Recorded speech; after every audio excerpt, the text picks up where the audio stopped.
The story begins with a man named Tao, who had come hunting with the people from his own settlement. After a brief investigation, he told all his companions to get ready for the hunt. This time, their target was a herd of wild buffaloes that was nearby. Tao and his companions slowly started moving toward the herd. On Tao's command, all of them attacked the wild buffaloes together. But the buffaloes didn't want to lose so easily. They charged back at the men to defend themselves. Then, all the men threw their spears at once, causing the wild buffaloes to run away in fear. They ran toward a very deep ditch and started jumping into it. Until now, everything was going according to Tao's plan. But then, instead of jumping into the ditch, one buffalo ran straight toward a boy named Keita. This was Keita's first hunt, and because of his lack of experience, he ran away from the buffalo in fear. But the buffalo charged from behind and struck him, knocking him to the ground. The buffalo didn't stop there. It turned again and ran toward Keita. This time, it picked him up and started running straight toward the ditch. Tao attacked the wild buffalo from behind, but even after being speared in the stomach, the buffalo jumped straight into the ditch. Tao and his companions immediately ran to the ditch to save Keita. When they got there, they saw Keita holding onto a stone for support, but he couldn't hold the stone for long and soon fell because he lost his grip. Luckily, Keita didn't fall straight into the ditch.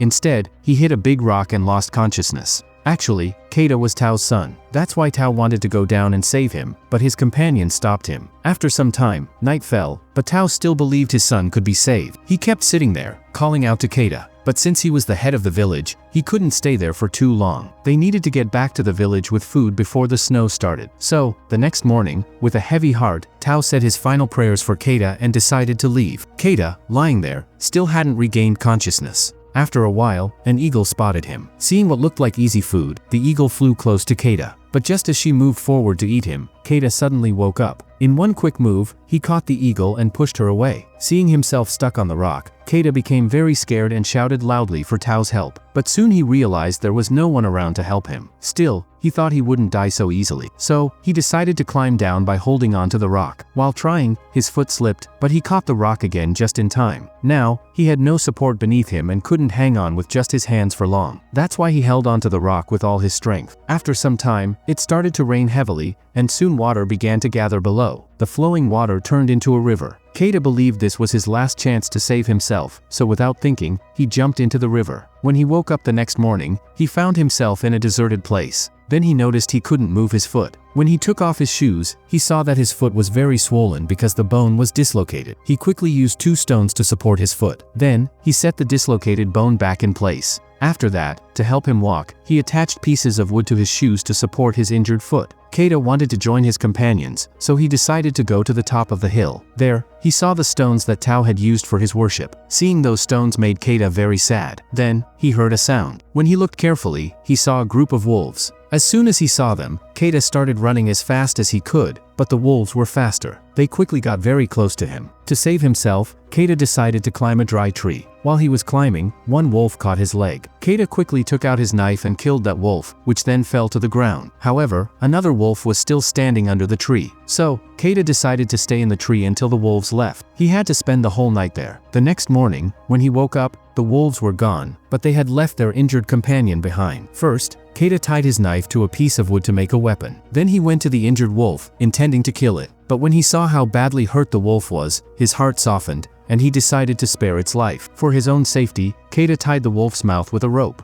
Then he lifted the wolf onto his shoulder and carried it to a cave. There, they somehow managed to spend the night. The next morning, Keita was plucking some herbs and applying them to his injury when the wolf untied the rope around its mouth. Even after seeing this, Keita stayed calm and quietly sat still. After a while, he tried to give water to the wolf, but the wolf scared him by showing its teeth. Still, Keita remained calm and kept trying to give it water. Seeing Keita's calm behavior, the wolf also calmed down and drank the water he gave it. Keita was very happy to see this. After some time, Keita removed the insects stuck on the wolf's wound and brushed them off. He knew, however, that they needed to hunt to survive. So the next day, he hunted a rabbit. When he was trying to light a fire to cook it, the wolf came forward and tried to snatch the rabbit from him. But Keita knew that to control the wolf, he would have to show his strength. So he immediately intimidated the wolf and pushed it back. To show his power, he started chewing the rabbit on the ground. Seeing this, the wolf quietly sat back down. That night, Keita ate food after many days. Meanwhile, the wolf sat quietly and watched him. After a while, Keita gave the wolf some food too, but made it clear that the wolf needed his permission before eating. After resting for a few days, Kata decided to go back home before the snowfall, but he couldn't take the wolf with him. So he asked the wolf to find his family, but the wolf was not ready to leave. That's why Kata decided to leave the wolf there and go home alone. But as soon as he stepped outside, the wolf slowly started chasing him. After walking like that for a while, Kata got frustrated and threw a stick at the wolf to scare it away. But instead of running away, the wolf caught the stick and ran ahead of Kata. Before Kata could understand what was happening, he noticed some wild boars standing nearby. Seeing the boars, the wolf ran toward them at full speed. Meanwhile, Kata stood there with his spear out of fear. When one of the wild boars ran toward Kata trying to escape from the wolf, Kata quietly watched it instead of hitting it. Because of this, the boar managed to get away. The wolf was very disappointed to see this because, due to Kata's mistake,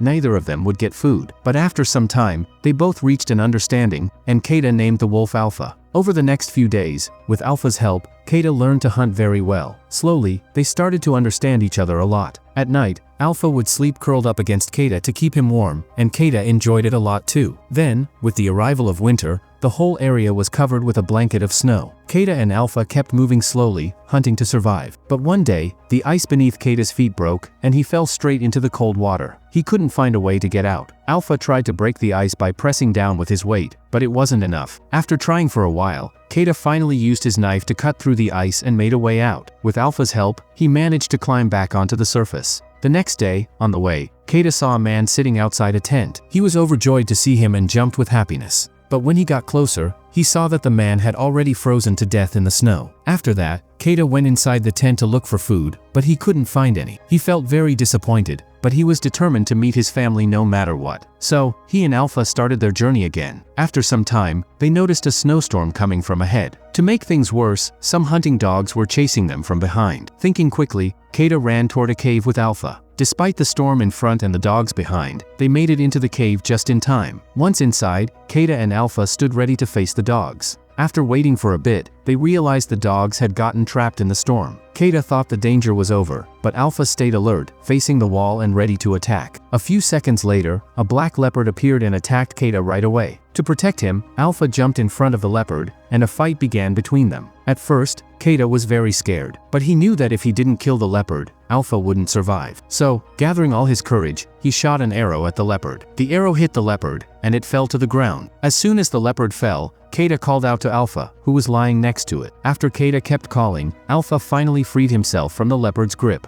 He ran toward Kata but then fell again because of his wounds. Kata knew Alpha had saved his life many times, so he wanted to take Alpha home no matter what. The next morning, both of them started walking back toward their destination. After some hours, they found a stone marked with Kata's settlement, which meant they were now very close to home. But because of his wounds, Alpha's steps grew weaker, and after a while, the poor fellow collapsed. Kata wanted Alpha to get home with him somehow, but when he saw Alpha's face, he realized Alpha could no longer walk. Still, Kata wasn't going to give up easily, so he decided to carry Alpha in his arms and keep moving forward. They walked like that through the night and the next day. Relying on their courage, they crossed many mountains. Finally, when Kata reached a place, he saw his settlement. He carried Alpha in his arms and went straight there, collapsing as soon as he arrived. Tao was very surprised to see Kata alive and immediately embraced his son. Then Kata's mother arrived. She had already given up hope of seeing her son again. Kata was very happy to see his parents too, but then he asked his father to save Alpha at any cost. After that, Kata fell unconscious. When he opened his eyes, he found out that Alpha had already given birth to many puppies. This meant that Alpha was actually a pregnant female wolf throughout their whole journey, yet she had supported Kata completely. Knowing this made Kata's love for Alpha grow even more.